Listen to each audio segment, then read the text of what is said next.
밤중에 자꾸 깨나요? 50대 이상이라면 오늘 단 하루 만에 해결됩니다. 밤 12시, 2시, 4시, 또 눈이 떠지셨나요? 화장실 가고 싶지도 않은데 왜 자꾸 깨는 걸까요? 50대가 넘으면서 이런 일이 더 자주 생기고 계시죠? 안녕하세요, 여러분. 오늘 우리가 함께 이야기할 주제는 정말 많은 분들이 고민하고 계신 문제예요. 바로 밤중에 자꾸 깨는 문제 말이죠. 특히 50대가 넘어가면서 이런 경험을 하시는 분들이 정말 많아지는데요. 우리나라 성인 10명 중 3명이 수면 장애를 겪고 있다는 통계가 있어요. 그런데 나이가 들수록 이 비율은 더욱 높아져서 60대 이상에서는 거의 절반에 가까운 분들이 잠을 제대로 못 자고 계신답니다. 여러분도 혹시 이런 경험 있으시죠? 밤에 잠들기는 하는데 중간중간 계속해서 다시 잠들기가 어렵고 아침에 일어나면 개운하지 않고 하루 종일 피곤하신 거예요. 그러면서 낮에는 졸음이 쏟아져서 일상생활에 지장을 받게 되죠. 초승달에 나이가 들면 잠을 자주 깨게 될까요? 많은 분들이 궁금해하시는 게 바로 이거예요. 젊을 때는 한번 잠들면 아침까지 푹 잤는데 왜 나이가 들수록 자주 깨는 걸까요? 사실 이건 우리 몸의 자연스러운 변화와 관련이 있어요. 첫 번째로는 우리 몸의 생체 리듬이 변해요. 나이가 들면서 멜라토닌이라는 수면 호르몬의 분비량이 줄어들거든요. 멜라토닌은 우리가 잠들 수 있도록 도와주는 중요한 호르몬인데 이게 부족하면 자연스럽게 잠이 얕아지고 자주 깨게 되는 거죠. 두 번째는 깊은 잠의 비율이 줄어들어요. 젊을 때는 깊은 잠이 전체 수면의 20% 정도를 차지했는데 나이가 들면서 이 비율이 10% 이하로 줄어들어요. 깊은 잠이 줄어들면 작은 소리나 움직임에도 쉽게 깨게 되는 거예요. 세 번째로는 몸에 여러 변화들이 있어요. 호르몬 변화, 근육량 감소, 만성질환 등이 수면의 질에 영향을 주게 되죠. 특히 여성분들의 경우 갱년기를 겪으면서 호르몬 변화가 크게 일어나서 수면에 더 큰 영향을 받으실 수 있어요. 졸린 밤중에 깨는 것이 우리 몸에 미치는 영향. 밤중에 자주 깨는 것이 단순히 피곤한 것만의 문제가 아니에요. 우리 건강에 생각보다 많은 영향을 미치거든요. 수면이 부족하면 면역력이 떨어져요. 우리 몸이 밤에 잠을 자면서 면역세포들이 활발하게 활동하고 회복을 하는데 자주 깨면 이 과정이 제대로 이루어지지 않아요. 그래서 감기에도 자주 걸리고 몸이 전반적으로 약해지는 느낌을 받으실 거예요. 기억력과 집중력에도 문제가 생겨요. 잠을 자는 동안 우리 뇌는 하루 동안 쌓인 정보들을 정리하고 저장하는 작업을 해요. 그런데 수면이 자주 끊어지면 이 과정이 방해받아서 건망증이 심해지고 집중하기가 어려워져요. 심혈관 건강에도 영향을 줘요. 수면 부족은 혈압을 높이고 심장에 부담을 주거든요. 특히 50대 이상에서는 심혈관 질환의 위험이 높아지는 시기인데 수면의 질이 나쁘면 이런 위험이 더욱 커질 수 있어요. 감정 조절에도 문제가 생겨요. 잠을 제대로 못 자면 스트레스 호르몬인 코르티솔의 분비가 늘어나고 기분 조절이 어려워져요. 그래서 쉽게 짜증이 나고 우울한 기분이 들 수 있어요. 오른손잡이 돋보기 밤중에 깨는 주요 원인들. 이제 구체적으로 밤중에 왜 깨는지 원인들을 살펴볼게요. 원인을 정확히 알아야 해결책도 제대로 찾을 수 있거든요. 가장 흔한 원인 중 하나가 바로 화장실 때문이에요. 나이가 들면서 방광의 기능이 약해지고 밤에도 소변이 자주 마려워져요. 특히 남성분들의 경우 전립선 문제로 인해 더욱 자주 화장실에 가게 되죠. 이렇게 화장실을 다녀오면 다시 잠들기까지 시간이 걸리고 때로는 아예 잠이 안 오기도 해요. 스트레스와 걱정거리도 큰 원인이에요. 낮에 해결하지 못한 문제들이나 내일 할 일들이 머릿속에서 계속 맴돌면서 잠을 방해해요. 특히 새벽 시간에는 모든 게 더 크게 느껴지죠. 작은 일도 큰 문제처럼 생각되고 그러다 보면 더욱 잠이 안 와요. 몸의 통증도 수면을 방해해요. 관절염, 근육통, 목이나 어깨 결림 등이 밤에 더 심하게 느껴질 수 있어요. 낮에는 바쁘게 움직이느라 잘못 느꼈던 통증들이 밤에 조용히 누워있으니까 더욱 선명하게 느껴지는 거죠. 환경적인 요인들도 있어요. 침실이 너무 덥거나 춥거나 소음이 있거나 빛이 들어오거나 하는 것들이 수면을 방해할 수 있어요. 나이가 들면서 이런 환경 변화에 더 민감해지거든요. 알약 약물과 카페인의 영향. 많은 분들이 놓치고 계신 부분이 바로 약물과 카페인의 영향이에요. 50대가 넘으면서 여러 가지 약을 드시는 분들이 많아지는데 일부 약물들이 수면에 영향을 줄 수 있어요. 혈압약, 이뇨제, 항우울제, 스테로이드 등이 수면의 질에 영향을 줄 수 있어요. 특히 이뇨제는 밤에 소변을 자주 보게 만들어서 수면을 방해하죠. 만약 여러 가지 약을 드시고 계신다면 담당 의사와 상담해서 약 복용 시간을 조정하거나 다른 대안을 찾아보시는 게 좋아요. 카페인도 중요한 요인이에요. 많은 분들이 아침에만 커피를 마시면 괜찮다고 생각하시는데 나이가 들면서 카페인에 대한 민감도가 높아져요. 오후 2시 이후에 마신 커피나 차도 밤에 잠을 방해할 수 있어요. 카페인은 우리 몸에서 완전히 빠져나가는데 6시간에서 8시간이 걸리거든요. 알코올도 비슷해요. 많은 분들이 술을 마시면 잠이 잘 온다고 생각하시는데 사실은 그 반대예요. 알코올은 처음에는 졸음을 유발하지만 몇 시간 후에는 오히려 각성 효과를 나타내서 새벽에 깨게 만들어요. 온도계 몸의 온도 변화가 수면. 우리 몸의 온도 변화도 수면에 큰 영향을 줘요. 정상적으로는 잠들 시간이 되면 우리 몸의 체온이 조금씩 떨어져야 해요. 이 체온 하강이 뇌에 잠들 시간이라는 신호를 보내는 거죠.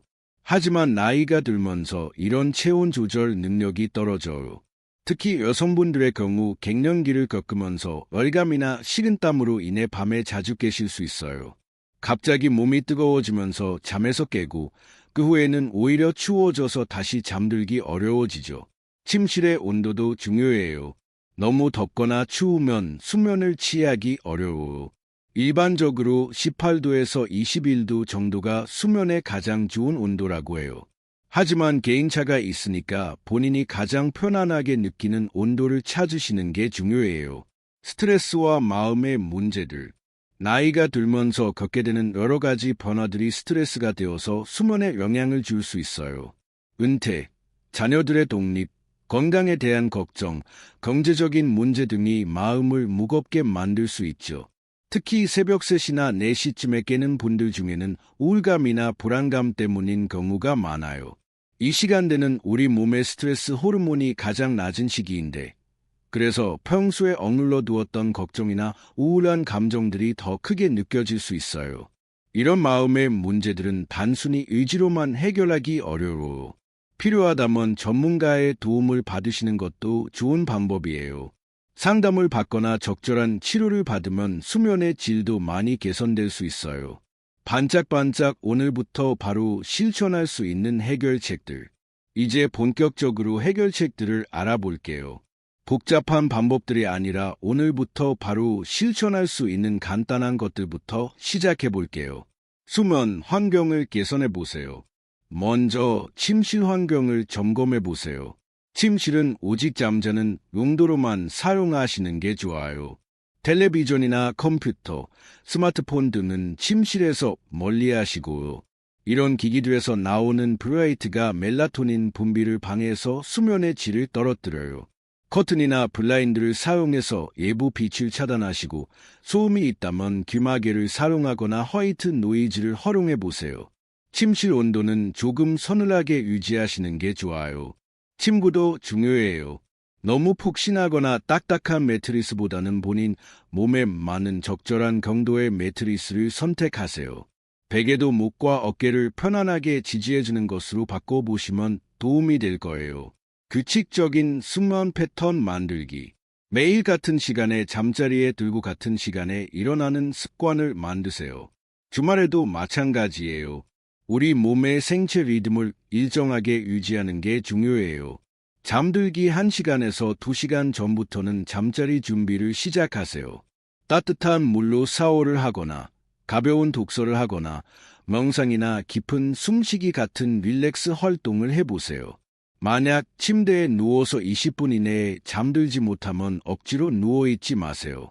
일어나서 조용한 활동을 하다가 졸음이 올 때 다시 침대로 가세요. 침대는 잠자는 곳이라는 것을 우리 뇌에 학습시키는 거예요. 상차림, 식습관과 수면의 관계. 우리가 먹는 것도 수면에 큰 영향을 줘요. 저녁 식사는 잠들기 3시간 전에는 마치시는 게 좋아요. 너무 늦게 먹으면 소화 때문에 몸이 활동 상태를 유지하려고 해서 깊은 잠을 방해해요. 저녁에는 무거운 음식보다는 가볍고 소화가 잘 되는 음식을 드세요.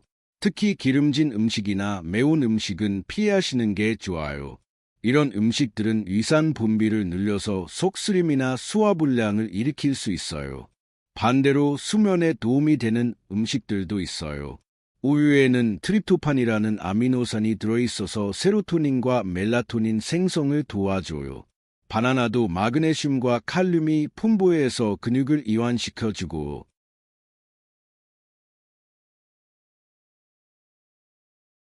체리나 체리 주스도 천연 멜라토닌이 들어있어서 수면에 도움이 될 수 있어요. 하지만 너무 많이 마시면 밤에 화장실 때문에 깰 수 있으니까 적당히 드세요. 물 마시는 것도 조절하세요. 하루에 충분한 수분 섭취는 중요하지만 저녁 7시 이후에는 물 마시는 양을 줄이세요. 특히 잠들기 2시간 전에는 가능한 한 물을 적게 드시는 게 좋아요. 보행자, 운동과 활동의 중요성. 규칙적인 운동은 수면의 질을 크게 개선시켜줘요. 하루 30분 정도의 가벼운 운동만으로도 밤에 더 깊게 잠들 수 있고 중간에 깨는 횟수도 줄어들어요. 하지만 운동하는 시간이 중요해요. 너무 늦은 시간에 격렬한 운동을 하면 오히려 각성 상태가 되어서 잠들기 어려워져요. 저녁 6시 이후에는 격렬한 운동보다는 가벼운 스트레칭이나 요가 같은 것이 좋아요. 낮에는 햇빛을 많이 받으시는 것도 중요해요. 자연광은 우리 몸의 생체 리듬을 조절하는 데 도움을 줘요. 특히 아침에 30분 정도 밖에서 햇빛을 받으시면 밤에 멜라토닌이 더 잘 분비되어서 수면에 도움이 돼요. 산책도 좋은 방법이에요. 저녁 식사 후에 가벼운 산책을 하면 소화도 도와주고 마음도 편안해져요. 단, 너무 늦은 시간보다는 해가 지기 전에 하시는 게 좋아요. 스트레스 관리와 마음 다스리기. 스트레스 관리는 좋은 수면을 위해서 정말 중요해요. 낮에 쌓인 스트레스가 밤에 잠을 방해하거든요. 간단한 명상이나 깊은 숨쉬기를 해보세요. 잠들기 전에 5분에서 10분 정도만 조용히 앉아서 깊게 숨을 들이쉬고 내쉬는 것만으로도 마음이 편안해져요. 숨을 들이쉴 때는 4초, 참을 때는 7초, 내쉴 때는 8초로 하는 478호흡법도 효과적이에요. 감사 일기를 써보시는 것도 좋아요. 하루 중에 감사했던 일들을 3가지 정도 적어보세요. 부정적인 생각보다는 긍정적인 것에 집중하게 되어서 마음이 평온해져요. 걱정이 많으실 때는 걱정 목록을 만들어 보세요. 머릿속에서 계속 맴도는 걱정들을 종이에 적어보면 마음이 한결 가벼워져요. 그리고 그 중에서 지금 당장 해결할 수 있는 것과 없는 것을 구분해 보세요. 전등 밤중에 깼을 때 대처법. 아무리 좋은 수면 습관을 가져도 가끔은 밤중에 깰 수 있어요. 그럴 때는 어떻게 하시는 게 좋을까요? 절대로 시계를 보지 마세요. 시간을 확인하면 벌써 이 시간이구나 하면서 스트레스를 받게 되고 그러면 더욱 잠들기 어려워져요. 시계는 보이지 않는 곳에 두시거나 뒤집어 놓으세요. 만약 20분 이내에 다시 잠들지 못하면 침대에서 나와서 다른 곳으로 가세요. 거실의 소파에 앉아서 조용한 음악을 듣거나 지루한 책을 읽어보세요. 너무 재미있는 것보다는 조금 지루한 것이 좋아요. 스마트폰이나 태블릿은 절대 사용하지 마세요. 밝은 화면이 뇌를 각성시켜서 더욱 잠들기 어렵게 만들어요. 대신 종이책을 읽거나 가벼운 스트레칭을 해보세요. 따뜻한 우유를 한 잔 마시거나 카모마일 차를 마시는 것도 도움이 될 수 있어요. 하지만 너무 많이 마시면 또 화장실 때문에 깰 수 있으니까 적당히 마시세요. 허브 자연스러운 수면 도우미들. 약을 먹기 전에 자연스러운 방법들을 먼저 시도해보세요. 라벤더 향은 정말 효과가 좋아요. 라벤더 에센셜 오일을 베개에 한두 방울 떨어뜨리거나 라벤더 향주머니를 베개 옆에 두시면 마음이 편안해져요. 카모마일 차도 좋은 선택이에요. 카모마일에는 아피제닌이라는 성분이 들어있어서 자연스럽게 진정 효과를 줘요. 잠들기 30분 전에 따뜻한 카모마일 차를 마시면 도움이 될 거예요. 마그네슘 보충제도 고려해볼 만해요. 마그네슘은 근육을 이완시키고 신경을 안정시키는 역할을 해요. 하지만 보충제를 드시기 전에는 꼭 의사와 상담하시는 게 좋아요. 발 마사지나 따뜻한 족욕도 효과적이에요. 발을 따뜻하게 하면 혈액순환이 좋아지고 전신이 이완되어서 잠들기 쉬워져요. 잠들기 1시간 전에 10분 정도 족욕을 해보세요. 경고, 전문가의 도움이 필요한 경우 지금까지 말씀드린 방법들을 3주에서 4주 정도 꾸준히 시도해봤는데도 별다른 개선이 없다면 전문가의 도움을 받으시는 게 좋아요. 수면 무호흡증이 의심되는 경우에는 반드시 병원에 가보셔야 해요. 코골이가 심하거나 잠들 때 숨이 멈추는 것 같다고 가족이 말한다면 수면 무호흡증일 가능성이 있어요. 이는 단순한 수면 문제가 아니라 심각한 건강 문제로 이어질 수 있거든요. 하지 불안 증후군도 의료진의 도움이 필요해요. 밤에 다리가 불편하고 가만히 있을 수 없어서 계속 움직이고 싶은 증상이 있다면 하지 불안 증후군일 수 있어요. 우울증이나 불안장애 같은 정신건강 문제도 수면에 큰 영향을 줘요. 계속해서 우울한 기분이 들거나 불안감이 심하다면 정신건강의학과 전문의와 상담해 보시는 게 좋아요. 수면제에 대한 생각도 바꾸실 필요가 있어요. 많은 분들이 수면제를 먹는 것을 부끄러워하시거나 중독이 될까 봐 걱정하시는데 의사의 처방에 따라 적절히 사용하면 안전하고 효과적이에요. 일출 새로운 수면 패턴으로 바뀌는 인생. 좋은 수면 습관을 가지게 되면 정말 많은 것들이 달라져요. 아침에 일어났을 때의 개운함부터가 다르거든요. 밤새 깊게 잘 잔 다음 날 아침에는 몸도 가볍고 마음도 상쾌해요. 낮 동안의 집중력과 기억력도 훨씬 좋아져요.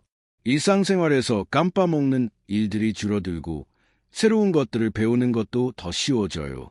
나이가 들수록 기억력이 떨어진다고 생각하시는 분들이 많은데 사실 수면의 질만 개선해도 기억력이 많이 좋아질 수 있어요. 감정 조절도 훨씬 수월해져요. 잠을 잘 자면 스트레스 호르몬이 줄어들고 행복 호르몬인 세로토닌 분비가 늘어나요. 그래서 하루 종일 기분이 좋고 긍정적인 마음을 유지할 수 있어요. 면역력도 강해져요. 충분한 수면은 우리 몸의 면역 시스템을 강화시켜서 각종 질병으로부터 우리를 보호해줘요. 감기에도 덜 걸리고 걸려도 빨리 회복할 수 있어요. 실제로 수면 습관을 개선해서 삶의 질이 크게 좋아진 분들의 사례들이 많아요. 한 연구에 따르면 수면 위생 교육을 받고 생활 습관을 개선한 50대 이상 성인의 80%,